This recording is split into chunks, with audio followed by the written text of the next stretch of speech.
Hey guys, welcome back to another week of gaming news. If you're new here, my channel focuses on reviews, tip videos, previews, and now news industry updates. I'm going to be going over the top news stories in the gaming industry for anyone that missed them. Let's go ahead and get things started with The Last of Us 2, the TV show news, right? So, Last of Us 2 has had a season 1 that did actually really well. I liked it for the most part. Season 2 is confirmed. They've already cast Abby, so looks like they're going in the way of the game. And they've also cast Dina. You're going to have Caitlin Dever as Abby and then Isabella Merced as Dina. Honestly, both of these, they just continue this really weird trend in that show. I'm not sure why, for some reason, they can't cast people that look like the game. I'm not going to hate. I mean, season 1, is Pedro Pascal really Joel? There's probably better actors, but he did a good job. And I mean, is Bella Ramsey really Ellie? I don't think so, but again, in the show, did a great job. I did again like season 1, so we'll see how season 2 works. If you want my game opinion, I like the game for the first game a lot more than the second game. Like I think most people, but I will be giving the second one a shot with the remaster, whatever number we're on, just to see.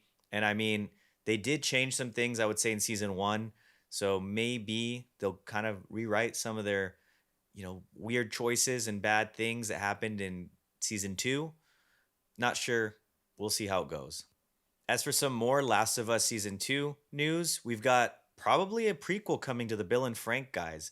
So Bill and Frank, for anyone that didn't watch the first season, are going to be this guy and this other guy that end up being a couple. They spent a whole episode showing their story and really really tragic love story. It was a pretty good episode. Seriously, it got a lot of craze online. A lot of people liked it. It was just random episode that was thrown in that went over these two story, changing things from the game, or actually more so, I would say expanding on Bill from the game. So, I like the episode. Don't get me wrong, but again, is this worth a prequel? Do we really need, after spending a whole hour with these guys from the beginning all the way to their end? Do we I don't feel like we missed much in the middle, and it kind of just feels like a cash grab on the show. Yes! Yes! It worked, you guys! It actually worked! What worked? Everybody bought the whole act! They keep giving and giving until we have it all! But, you know, I'll reserve judgment until it comes out, and we'll just see how it goes. As for some PC gaming news, Nvidia has got some new graphics cards coming out. So, not the 50 series, which, I mean, it's probably coming next year, but the Super series is out. They're going to be dropping the 4080 Super, 4070 Ti Super, and 4070 Super. The lowest one, I think, starts at $599. It's honestly, I've got a 4080 right here. Love it. I upgraded from a 3080. If you're playing 4K, this thing melts. It just kills anything that I throw at it. I really haven't had that many issues. I mean, I don't think I've had one issue with my 4080. If someone already has one of these cards, I don't think a Super makes sense. It just feels like every year they're just making something new and adding more things. It's kind of crazy. It's like you almost can't keep up. If you've got maybe a 30 series and you're thinking about upgrading, probably maybe worth it if you're doing 4K. I mean, these are just going to be a lot better, and it might even just drop the price of like the 4080 or 4070 just because the supers are out. So I would say, like, overall, maybe good news. Again, can't keep up with tech. It's just going to keep advancing. So Suicide Squad, a game that's always in the news for bad news, is in the news again for more bad news. On top of already being just hated on in general, I think the whole ending leaked. Just so much shit has happened to this game. The UI leaked and it looks terrible. I can't tell if it's a meme. I can't tell if someone just threw everything on, when in the settings and the options, and just put all the accessibility features on and said, hey, look, Suicide Squad, look how bad it is. But, it was getting shared online everywhere. We'll see when the game comes out. It looks like a cluttered mess. And I mean, to make things worse, IGN, who's really, really just always dropping positive articles, right? If they get to play a preview, the game is great up until their review, which, if it's all right, they'll give it an 8. But IGN here came out with a really damning article. They came out and said that they played the new Suicide Squad game and didn't like it. Damn! So, off to a really bad start. It just sucks because I like Rocksteady so much. I love the Arkham games. I'm going to be playing this one, even though it looks like a shitstorm. And I'll be dropping a review for anyone that's interested in seeing. I mean, on the positive side, I really hope it's a good game. I haven't had a fun looter shooter that's filled Destiny in a while. I mean, I was playing Destiny 2 last year when the DLC came out, and just the seasons after just couldn't keep up for me. I just wasn't into it. So if I'm really hoping the game is good and all of this is just overblown. Also, I've got a little bit more gaming TV show news, so good time to be making TV shows for games, right? Halo, the infamous Halo that bombed, honestly, season 1, is getting a season 2 and the trailer dropped. Season two's trailer, it looks like someone maybe had played the first game and the second game and was trying to just capitalize on some moments. At the end of the trailer, you've got Chief standing, outside of his ship, and you just got all these Covenant ships just flying, and it almost looks like maybe the ending to Halo 2.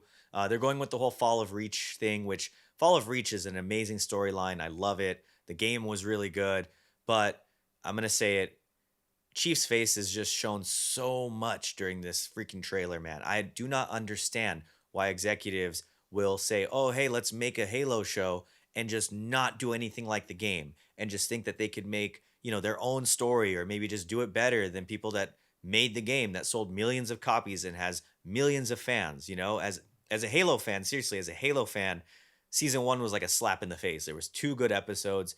After that, it just started to bother me. At first I was like, whatever, Chief's face is going to show, but there were just stupid situations where he didn't want to have a helmet on and was just in just straight up combat. Season 2 trailer, did it look good? Yeah, but I don't know if I'm going to fall for it.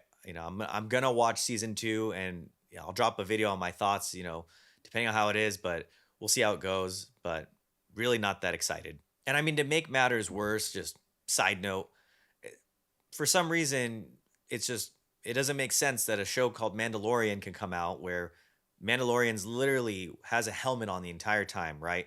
And for some reason, the execs that are running Halo think that we need to have Chief's face show. We need to have like an emotional bond when so many people were emotionally able to bond with a freaking Mandalorian and a Grogu, the baby Yoda thing that, just cooed and made little noises. So, you know, weird decisions all around.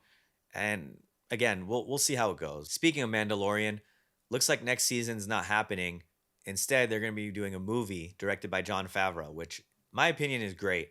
I think Mandalorian's been carrying the franchise right now for Star Wars. It's just been a hot mess, but that's maybe the only shining spot. I've actually enjoyed those shows.